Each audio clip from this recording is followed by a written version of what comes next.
ونستغفره ونعوذ بالله من شرور أنفسنا ومن سيئات أعمالنا من يهده الله فلا مضل له ومن يضلل فلا هادي له أشهد أن لا إله إلا الله وحده لا شريك له وأشهد أن سيدنا محمدا عبده ورسوله اللهم صل وسلم وبارك على سيد المرسلين إمام المتقين وعلى آله وأصحابه أجمعين والتابعين وتابع التابعين ومن استنى بسنته إلى يوم الدين أما بعد رب اشرح لي صدري ويسر لي أمري واحلل عقدة من لساني يفقهوا قولي. Alhamdulillah, pertama dan selamanya kita terus melafazkan setinggi-tinggi kesyukuran kita ke hadrat ilahi dengan izin dan limpah kurniaan daripada Allah Subhanahu wa taala. Kita masih lagi diberikan nikmat iman dan Islam, masih lagi diberikan untuk hidup pada hari ini sampai saat ini. Alhamdulillah. Dan alhamdulillah kita dah berada pada bulan yang merupakan bulan yang sangat bermakna, iaitulah bulan kelahiran junjungan besar Nabi sallallahu alaihi wasallam. Itulah bulan Rabiul Awal. Ada ulama menyatakan disebut dengan Rabiul Anwar. Sebab Anwar ni jamak kepada nur, cahaya. Sebab dengan pengutusan Nabi sallallahu alaihi wasallam sebagai rasul, membawa wahyu, menyampaikan wahyu daripada Allah, membawa Islam kepada kita, maka menyelamatkan atau mengeluarkan manusia ini daripada kegelapan, daripada kejahilan, daripada kekufuran, daripada kesyirikan. Semua itu masuk dalam kegelapan, kepada cahaya. Cahaya iaitulah Islam, kebenaran, keilmuan. Jadi disitulah sebab Rabiul Anwar, seolah-olah apa sebelum adanya Islam kita berada dalam zaman kegelapan. Bukan seolah-olah, itulah hakikatnya. Sebab kita pun belajar sirah Nabi sallallahu alaihi wasallam bagaimana masyarakat musyrikin Mekah hidup dalam keadaan berbunuh-bunuhan atas semangat berpuak-puak asabiah. Wanita-wanitanya direndahkan martabat dan maruah mereka, macam-macam lagi lah penipuan-penipuan dalam urus niaga, di pasar-pasar, dan juga penindasan menerusi hutang yang adanya unsur riba jahiliyah, iaitulah riba yang berganda-ganda di atas tangguhan, kelewatan yang dilanjutkan, macam-macam lagi dengan araknya, dan pakaian-pakaiannya yang tidak mencerminkan sebagai seorang manusia yang ada maruah yang besar.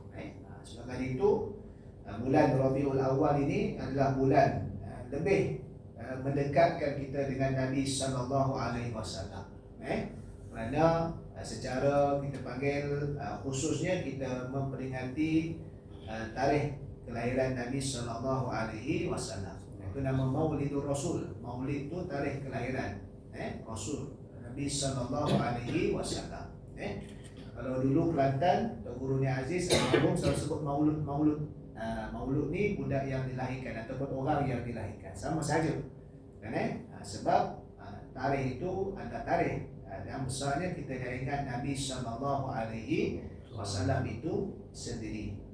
Sedangkan tarikh kelahiran Nabi pun sebenarnya kalau ikut kita baca kaji lagi ada beberapa khilaf tarikh-tarikh, tetapi yang mu'zam ataupun kebanyakan dan biasalah kita sambut adalah pada tarikh 12 Rabiul Awal itu.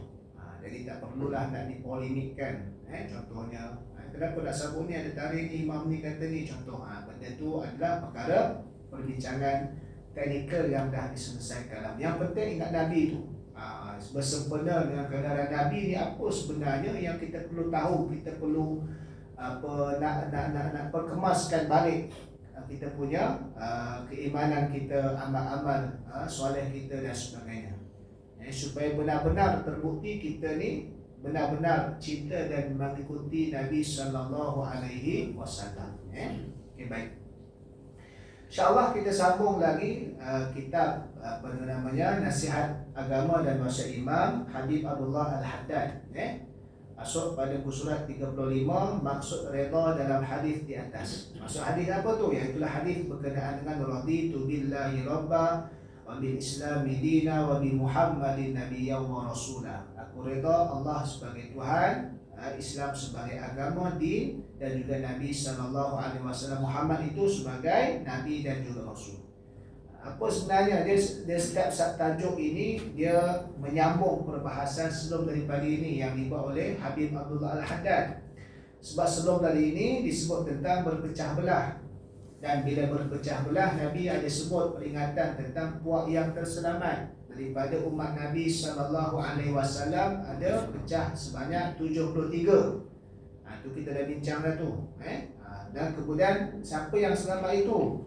Iaitulah ciri-ciri dia sebagaimana kita sebut akidah tadi itu yang asas. Akidah yang menempa keselamatan. Kalau bahasa mudahnya kita panggil generalnya adalah yang kita sebut Ahlus Sunnah wal Jamaah. Tapi itu term of, kita panggil itu istilah dia. Apa dia punya konten dia, kriteria dia. Kan kita nama tu nama. Kan tapi apa kriteria nak bagi tahu tadi tu secara general lah. Kalau nak baca spesifik boleh carilah buku-buku yang ditulis oleh ulama kita dalam negara pun ada, akidah Ahlus Sunnah wal Jamaah. Apa dia punya dasar-dasar, prinsip-prinsip dari sudut pegangan Ahli Sunnah wal Jamaah tadi tu. Kan asasnya yang disebutkan oleh Habib Abdullah Al-Haddad tadi tu dibawakan hadis, iaitulah Allah, redha Allah sebagai Tuhan, Islam sebagai ad-din, yakni agama, Muhammad sallallahu alaihi wasallam itu sebagai nabi dan rasul. Apa maksud dia? Ketahuilah bahawa saudara sekalian, bahawa siapa yang meredai Allah sebagai Tuhan wajib. Apa maksud redha Allah sebagai Tuhan? Wajib atasnya meredai juga akan pentadbiran Allah dan ikhtiarnya, kehendaknya terhadap para hamba-Nya serta pahit, sama ada pahit ataupun susah senang hidup yang ditentukan oleh Allah terhadap dirinya. Bila kita kata kita dah redha Allah sebagai Tuhan, kita kena terimalah segala-galanya daripada Allah. Sama ada apa yang kita suka ataupun tidak. Suka ataupun tidak tu maksudnya kena selera kita ataupun tidak. Jadi waktu benda yang elok memang kena selera kita. Tak payah kita nak dipaksa. Kau kena kahwin, tak nak paksa, memang kita nak kahwin. Tapi kalau benda yang dilarang, tu yang jadi ujian. Okey, kita tutup aurat. Apa hal tutup aurat ni? Kita nak fashion. Kan? Ada benda tak boleh. Kita ambil apa yang kena pada selera kita sahaja. Tetapi bila tak kena pada selera kita, kita ketepikan, tak boleh. Sebab kita dah sebut raditu billahi rabba, kena terima belaka daripada Allah Subhanahu wa taala. Kan? Kita nak cari rezeki dari sudut maksud pendapatan, kena pastikan yang syariah compliant, yang patuh syariah, yang halal. Tak bolehlah benda-benda yang bercanggah dengan syariat, merompak, mencuri, rasuah, pecah amanah dan juga songlap, nyamun, apa sebagainya. Tak boleh. Dan memang benda tu harta. Banyak ni dapat ni. Tapi Allah Ta'ala larang. Kena tinggallah. Tak, walaupun benda tu kalau ikut nafsu kita yang amarah tu, yang asasnya, seronok ni. Kan? Hari ni banyak iklan dekat media sosial ke apa, nak cepat untung, kan, nak pencen muda, dia pun tawarkan platform dalam nak invest, kan. Ada yang betul-betul lah, kalau yang scam, kan. Kalau satu lagi benda tu syariah compliant apa ke tidak, dia kena make sure dulu lah, kan. Ataupun nak berbelanja, kita nak spend money untuk nak berbelanja menerusi credit card, pilih yang Islami punya, kan. Banyak kita nak apply credit card tadi tu, tengok pilih Islamic. Dia pun ada Islamic Commissioner. Masing-masing ada reward dia, ada dia punya point dia, ada punya apa, dia punya apa sebagainya lah, cashback ke apa sebagainya, kan. Point sebagainya. Jadi Islamic. Kita nak apa lagi? Nak apa, takaful. Daripada takaful perlindungan diri, kesihatan, sehingga takaful kepada kenderaan kita. Nak wanti road tax dah kita ni, nak kena renew insurans. Insurans bahasa-bahasa lah, tapi maksudnya kita bila renew insurans, orang Islam kena cari yang takaful punya. Bukan masuk syarikat takaful, itu salah satu. Syarikat takaful Malaysia ada, takaful Ikhlas ada, Etika ada. Cari yang memang dia punya konsep dia takaful, produk dia takaful. Kan? Produk takaful. Jadi di situlah kita panggil. Sebab apa? Kena cari yang halal. Walaupun kalau sama je ustaz, tak ada apa pun. Pada kita. Tapi disebut pada hukum tadi itu telah dibincangkan oleh orang cerdik pandai, maka kena carilah yang Allah Ta'ala redha. Kan? Jadi ia harus sentiasa kekal dalam mentaati Allah dan menjaga segala kewajiban yang ditentukan ke atas dirinya. Ia wajib meninggalkan segala larangan Allah, sentiasa sabar dalam menghadapi bala bencana yang ditimpakan ke atasnya. Redha dengan ketentuan Allah. Mana kata jangan sampai kita tidak terima ketentuan Allah dari sudut ujian tadi tu. Kita buruk sangka pada Allah, kan? Sebab hidup kita ni tak semuanya dalam keadaan yang manis. Kan? Tak semua dalam keadaan yang manis. Kalau kita hidup makan terlebih manis pun penyakit juga. Hidup kita ni tak sentiasa manis. Ada perkara, ada masa yang Allah Ta'ala uji dengan musibah atau ujian. Di situ Allah Ta'ala nak tunjukkan kita nilai iman kita, sejauh mana kita boleh terus redha kepada Allah sebagai Tuhan kita. Kita beriman dengan qada dia, kita terus sabar untuk menjalani kehidupan sebagai seorang Muslim, kan? Sentiasa bersyukur dengan nikmat dan kurnian Allah. Bila dapat kesenangan, kebaikan, jangan lupa Allah, kan? Jangan lupa Allah, kan? Itu juga adalah pemberian daripada Allah. Selalu ingat Allah dan bercita-cita untuk menemuinya. Ada katanya kita tak benci mati. Sebab apa? Sebab Nabi SAW sebut apa? Umat Islam akhir zaman ni lemah kerana kena penyakit yang dinamakan al-wahan. Al-wahnu, wahan. Apa itu wahnu? Wahan. Apa itu wahan? Iaitulah hubbud dunya wa karahiyatul maut. Cintakan dunia dan bencikan kematian. Ada setengah sebut takut mati. Sebenarnya tak berapa tepat terjemah takut mati. Karahiyah ni benci, kan? Karahiyah tu benci, bukan takut. Takut tu khauf, kan? Jadi hubbud dunya, cintakan dunia, wa karahiyatul maut, bencikan mati. Sebab orang Islam pun takut mati juga. Tapi kita takut sebab apa? Takut kerana bimbang bekalan tak cukup. Sebab takut sebab apa? Sebab tak mati tu memang sakit. Sakit sungguh. Takut kita sebab tak tertanggung kesakitan itu. Kan kita tahu iman kita lemah. Tapi kita tak benci mati. Sebab kita nak masuk syurga, kena mati dulu. Kan? Nak temu Allah, kena mati dulu. Tapi orang kafir, dia benci mati. Sebab tu dia panjang angan-angan, tulul amal. Kalau boleh nak hidup selama-lamanya. Kan? Kalau boleh nak hidup selama-lamanya. Sebab apa? Dia benci mati. Bagi dia dunia ni dah cak seronok dah. Sebab tu hubbud dunya, kesan pada hubbud dunya, dia akan jadi benci mati. Sebab dunia ni yang terbaik. Kita bagi orang yang beriman, dunia ni memanglah tempat perhiasan, tempat ada keseronokan. Allah Ta'ala pun sebut bila diturunkan Nabi Adam dan Hawa ke bumi, walakum fil ardi mustaqarru wa mata'un ilahi. Itu ingat tu. Dan bagi kamu, fil ardi, di bumi itu, mustaqarrun, tempat menetap, tempat tinggal kita. Wa mata'un, mata' ni tempat kita seronok. Tempat nak seronok. Tapi ilahi, sehingga satu tempoh. Tempoh yang mana? Iaitulah kiamat kecil. Kiamat kecil ni apa? Mati. Yang ini baik individu. Manusia tu mati sampailah kiamat yang besar, alam ni hancur belaka. Kan? Allah Ta'ala ada seronok untuk dunia ni. Allah Ta'ala jadikan keseronokan untuk manusia. Sebab itu adalah kurnian Allah, kan? Tapi kena ingat, bila melibatkan rahmat Allah, kalau kita ada sebarang musibah, ada sebarang ujian yang kadang-kadang kita nak rasa nak down, ataupun kita nak putus asa, frust sebagainya, kita ingat ada satu hadis Nabi SAW. Nabi sebut, inna lillah mi'ata rahmah. Sesungguhnya bagi Allah itu ada 100 rahmat. Allah Ta'ala ni ada 100 rahmat. Satu di dunia diberikan kepada semua hamba-hambanya, baik yang beriman ataupun kafir. Semua dapat ni. Satu je yang sebanyak-banyak seronok apa kita dapat ni, itu dalam kategori yang satu rahmat di dunia ni Allah Ta'ala kasih. Apa sahaja.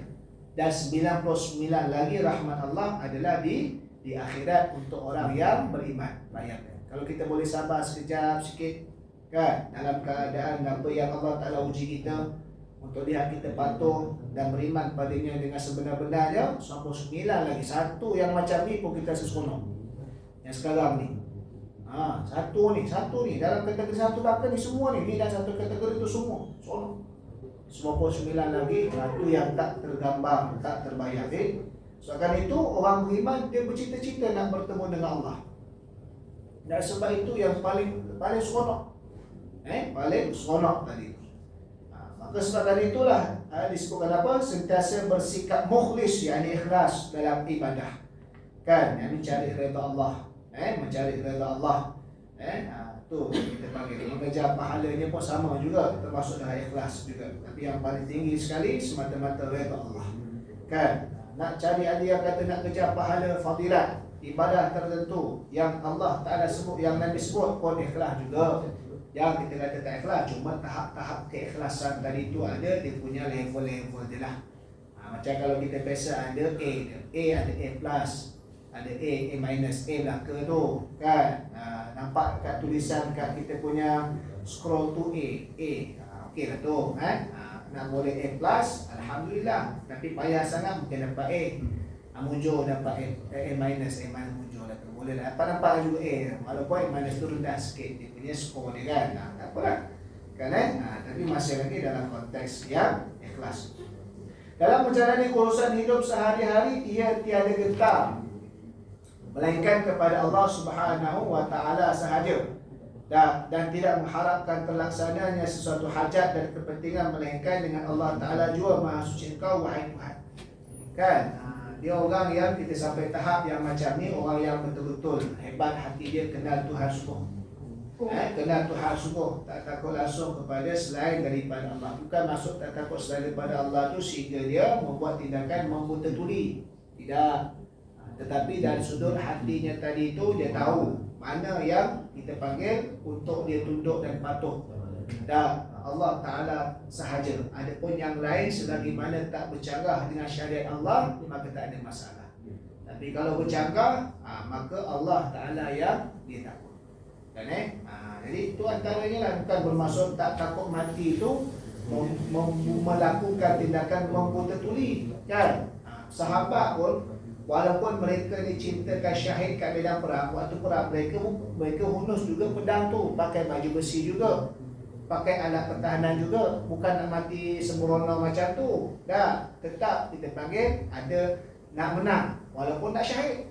Yang jadi keutamaan jangan kita kata tak takut kepada Allah, langsung kita pun tak kisah. Dan kita tak ada tindakan yang secara matang ataupun yang rasional sebagainya. Dan kita pun sentuh elektrik macam tu ya, tak matikan susu utama. Kita nak bagi rumah, kita nak pasang alat elektrik kan. Tak payah tutup main power, tak payah tutup, tak apa, takut Allah saja. Dia pun buat. Dia pun tak berapa bakar. Kalau orang bakar tu lain cerita lah.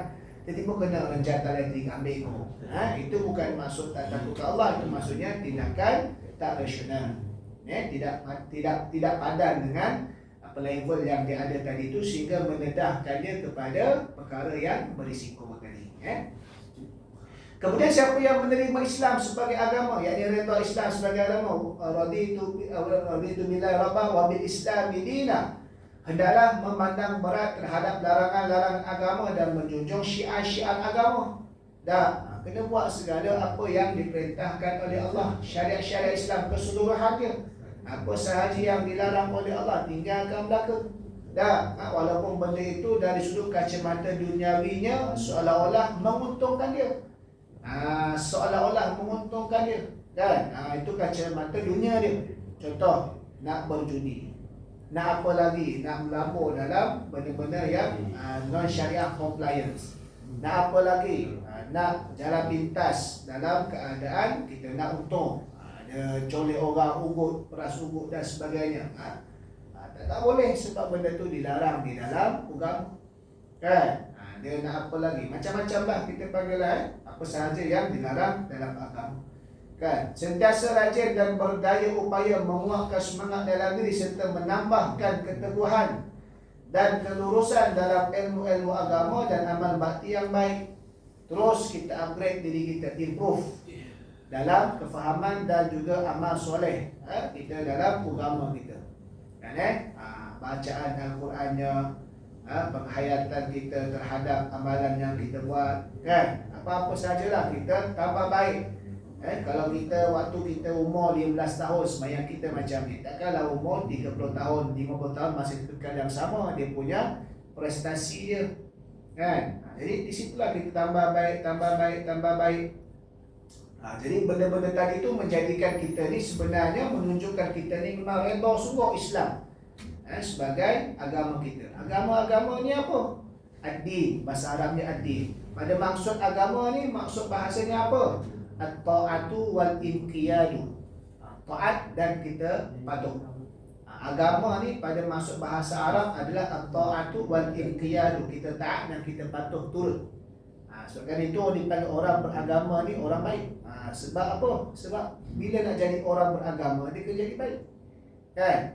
Jadi orang beragama. Sebab itu ustaz-ustaz dulu-dulu kan dipanggil lebay-lebay. Lebay-lebay ni dia punya term of ada singkatan kepada lelaki baik. Kan? Itu maksudnya tu masuk lebay, pak lebay. Tapi kita tak faham kita pak lebay ni apa. Lekeh. Tak. Dia jadi perubahan zaman kita istilah tadi itu disalah faham. Lebay ni lelaki baik. Sebab apa dipanggil baik? Sebab namanya nampak dari sudut syahsiah zahir dia. Kan? Syahsiah zahir dia, amalan zahir dia. Yang zahir lah yang kita batin atau sebagainya kita tak tahu. Selagi mana tidak ada evidence yang menunjukkan sebaliknya, kita berhukum pada yang zahir saja. Kan?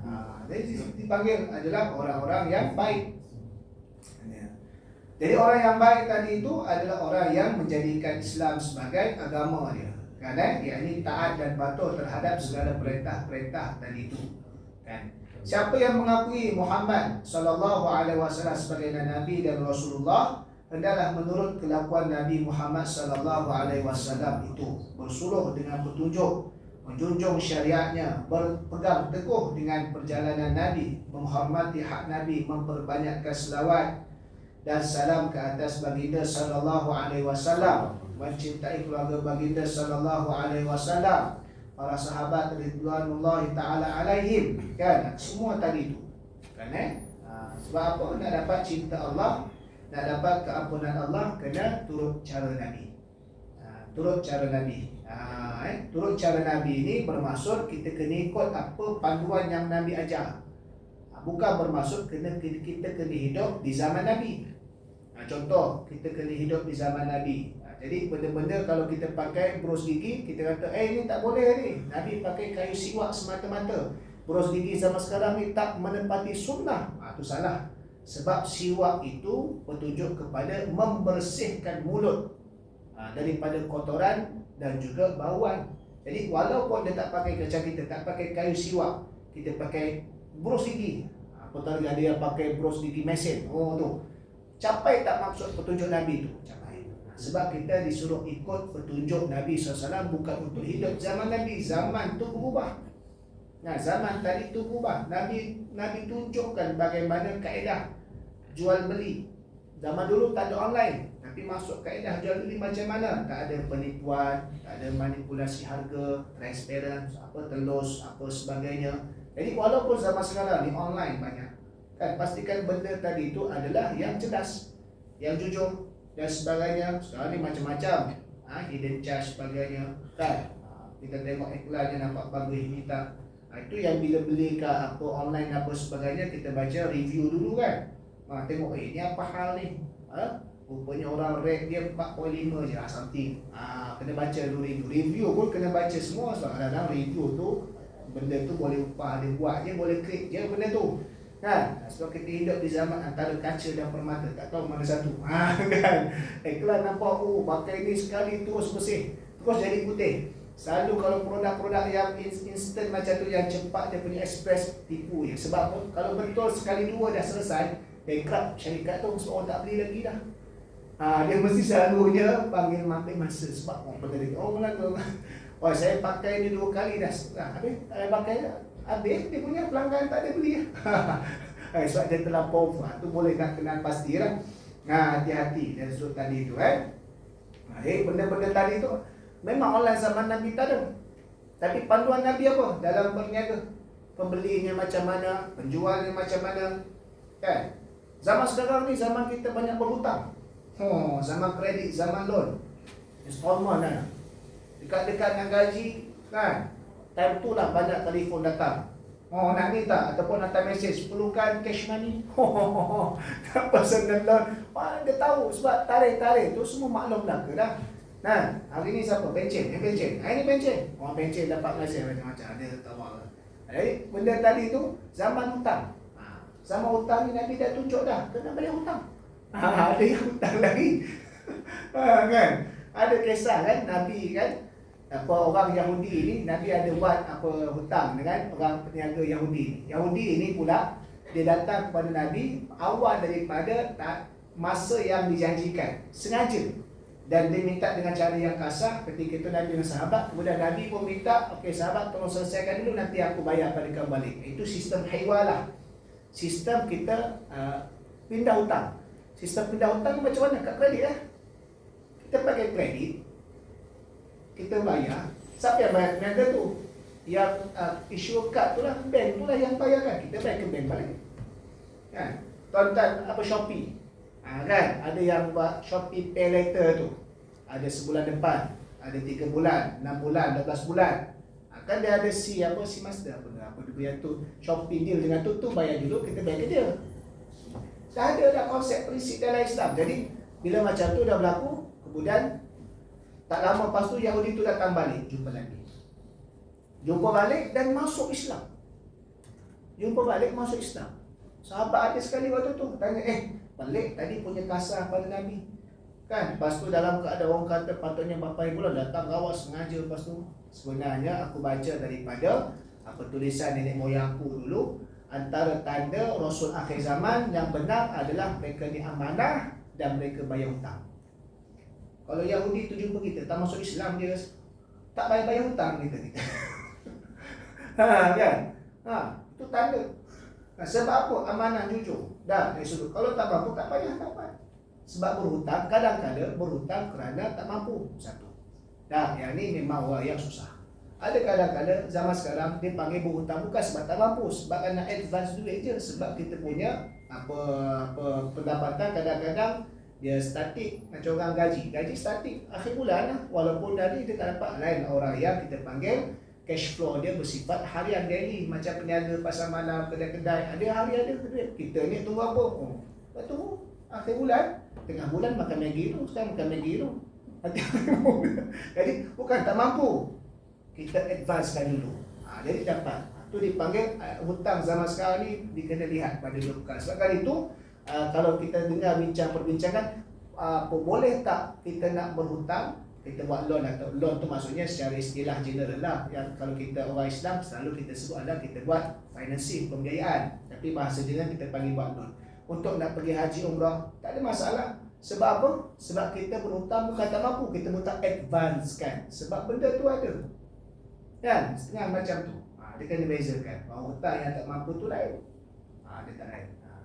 Jadi di situlah antara tanda. Sebab apa? Sebab ini antara cara-cara yang Islam ajarkan menerusi teladan Nabi sallallahu alaihi wasallam tadi tu. Jadi kadang-kadang ada orang nak tengok sunnah Nabi yang kita panggil, yang ulama bahas benda tadi tu bukanlah bersifat yang besar kesan dia, tetapi tetap mendapat sunnah pahala juga. Tetapi benda tadi tu ada benda yang lebih besar. Contoh, ada orang kadang-kadang rambut panjang. Rambut panjang kan? Orang tengok, dia pun kata Nabi pun rambut panjang sampai bahu. Dia kena faham kenapa rambut Nabi ketika itu dan beberapa sahabat panjang sampai bahu. Sesuai untuk waktu peperang situasi. Dia rambut panjang sampai bahu, ajak pergi berjihad pun nak. Jadi kita panggil betul, dapat. Tapi dia panggil kefahaman dia kurang. Itu antaranya lah kita panggil. Jadi gitu juga tengok ulama-ulama. Tak semua ulama yang jabatnya panjang. Ada ulama yang jabatnya biasa. Sebab apa? Mereka memahami hadis.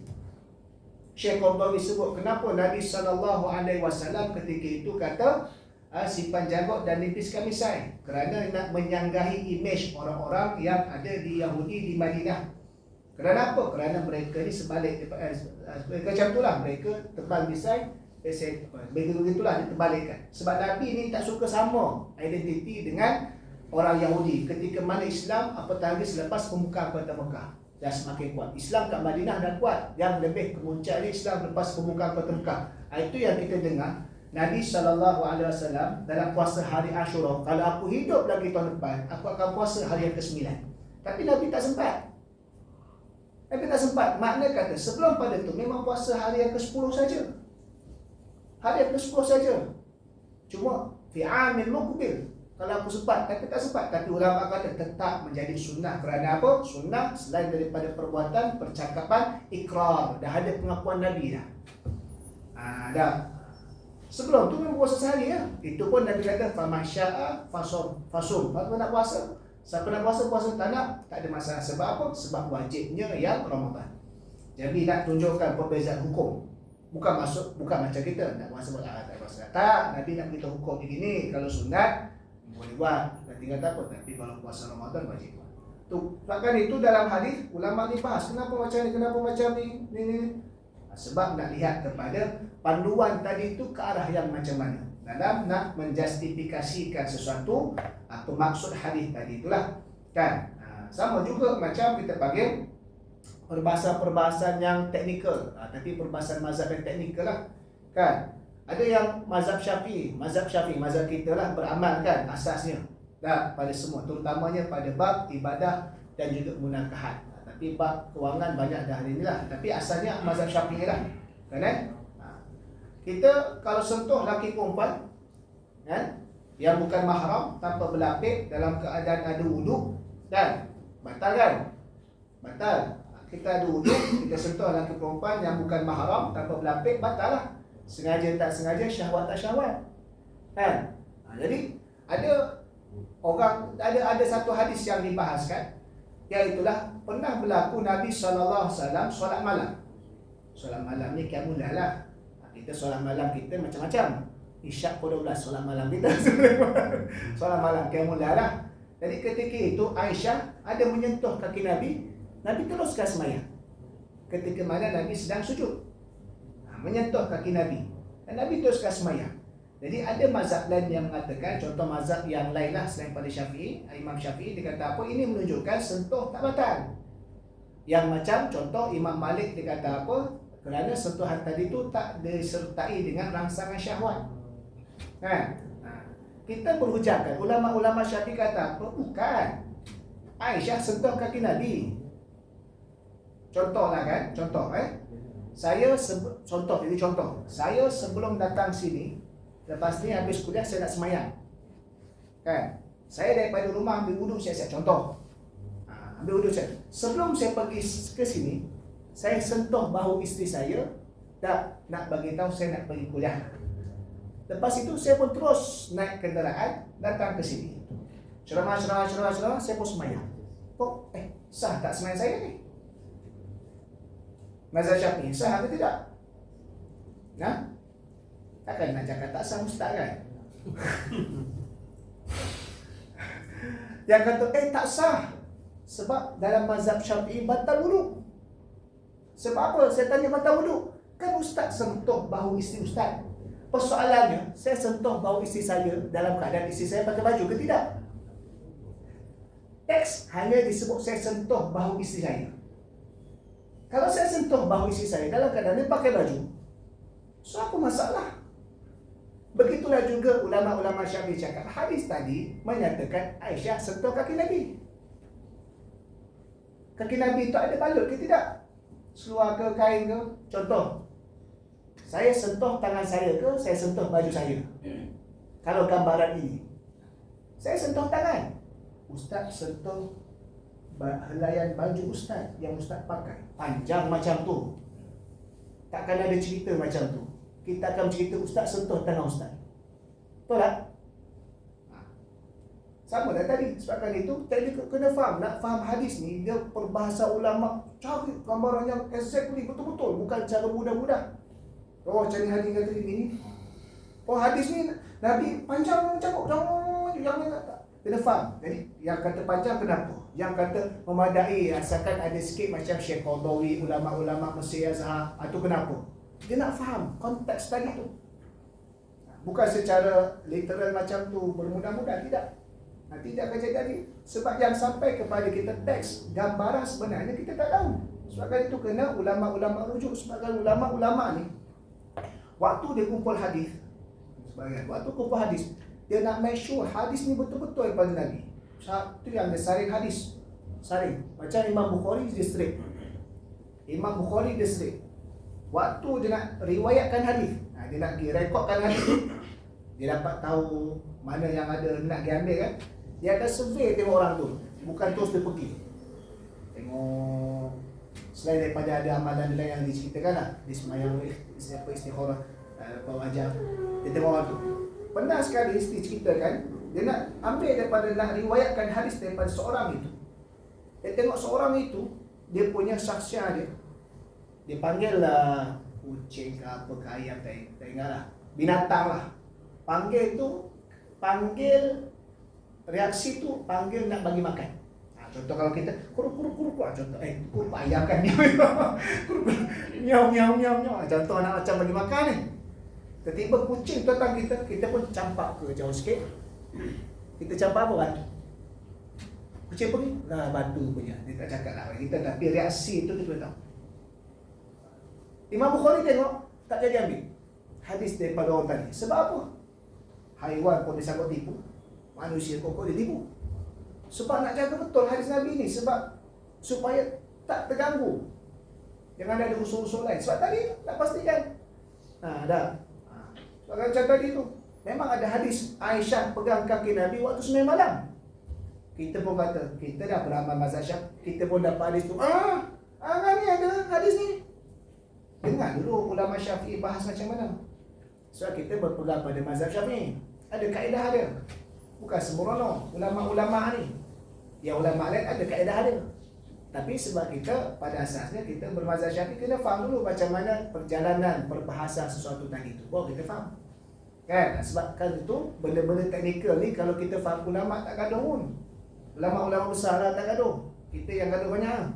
Kan? Sebab apa? Sebab benda tadi tu datang pada kita teks, gambaran sebenar tak tahu. Saya sentuh isteri saya teruskan sembahyang tanpa ambil wudu baru. Orang pun gaduh, ustaz tu tak sah sembahyang, kau ni apalah, tak sah sembahyang, balik lah. Gaduh sama kita, ustaz tu balik dah. Balik dah. Siapa? Sampai pada kita, ustaz tu pegang bahu bini dia dalam keadaan berwudu, lepas tu teruskan sembahyang tanpa mengambil wudu baru. Sedangkan dia pegang dalam keadaan bini dia pakai pakaian. Tak jadi masalah. Tu nak kena faham tu. Jadi begitu. Jadi bila hadis Nabi SAW, dia hadis. Tapi dalam keadaan bagaimana ulama-ulama ni nak jaga hadis. Sebagai itulah yang selalu jadi confuse orang ni, hadis dhaif. Selalu orang terkeliru hadis dhaif ni disamakan dengan hadis maudhu'. Salah. Dhaif ni maksudnya lemah. Saya tanya, siapa yang lemah? Perawi yang lemah ke Nabi yang lemah? Perawi yang lemah. Perawi itu cara dia merawikan. Cara merawikan tak cukup syarat-syarat yang dipercayai, syarat-syarat adil, jadilah lemah. Sebab apa? Sebab dia macam kita periksa lah. Gagal apa? Gagal F Gagal F. Gagal F. D gagal, dua gagal. D dengan F sama tak? Tak sama. F tu yang gagal, D tu lemah. Dulu contoh dulu lah. Tak sama. Hadis maudhu' itu yang tipu. Tipu apa? Ni bukan hadis, tapi dia kata ni hadis. Itu memang tak boleh beramal. Dhaif itu lemah. So, ulama bahas lagi dhaif yang macam mana. Kalau dhaif yang macam ni, tu kita boleh beramal pada fadilat. Benda-benda fiqh, benda-benda akidah tak boleh. Sebab akidah, iman mesti 100%. No excuse. 49 pun tak boleh akidah kita. Kan? Akidah kita tak boleh. 99. 99.9 pun tak boleh. Akidah kena exactly bil jazam. Tak ada. Tak ada berapa peratus, tak ada. Jadi kalau dhaif yang bersangatan lemah, tu ulama Syafi'i tinggal sebab bersangatan sangat.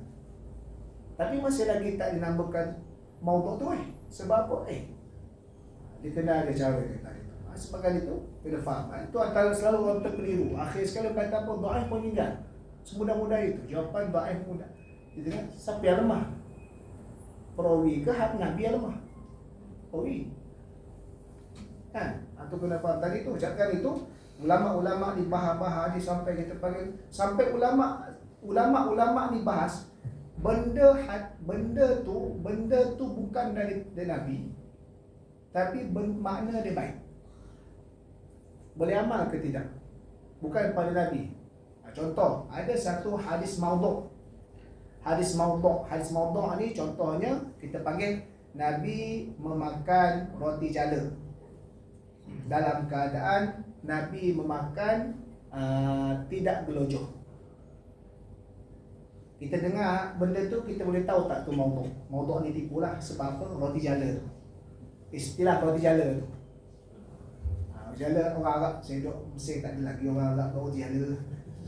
Tuan-tuan di Mekah apa kalau tuan-tuan Mekah memang roti jala ada sebab tukang masuk rendon. Orang sama-sama kita ke. Ni yang Arab sini tak ada. Tapi ulama kata memang tak boleh kata ini hadis Nabi sebab tipu. Tapi makna dia apa? Makna dia makan jangan gelojoh. Boleh amal tak makan jangan gelojoh? Boleh, cuma jangan sebut ini hadis. Ulama sampai faham macam tu. Isu dia, isu pada menisbahkan itu hadis. Makna yang baik apa-apa boleh. Tak perlu daripada hadis. Kalau benda tu baik pun boleh beramal. Selagi mana tak cegah dengan syariat. Memang makan gelojoh ni syariat pun kata jangan makan gelojoh. Apa ya bani adam khuzu zinatakum inda kulli masjidin wala tusrifu. Tak gelojoh. Sampai tak macam tu. Sebab itulah benda-benda tu kadang-kadang bila perbincangan yang mendalam tu kita punya bawa pada polemik masyarakat syarul apa ni tu yang jadi masalah. Sebab itu benda-benda ni adalah tapi nak ceritanya kenapa ulama sebenarnya mereka nak jaga sungguh tentang keaslian Nabi sallallahu alaihi wasallam, hadis dan sebagainya supaya benar-benar kita turut Nabi Muhammad sallallahu alaihi wasallam tadi itu. Itu yang dimasukkan yang diuraikan secara ringkas kita ambil poin-poin tentang raditu billahi rabban bi islami dinan Muhammadin nabiyyan wa rasulah. Jadi sekadar itu saja, mudah-mudahan kita diberkati oleh Allah dalam bulan Rabiul Awwal ini teruskan kita perbanyak selawat dan salam kepada junjungan besar Nabi Muhammad sallallahu alaihi wasallam. Aku qouli hadza wa astaghfirullahal azim li wa lakum. Wassalamualaikum warahmatullahi taala wabarakatuh.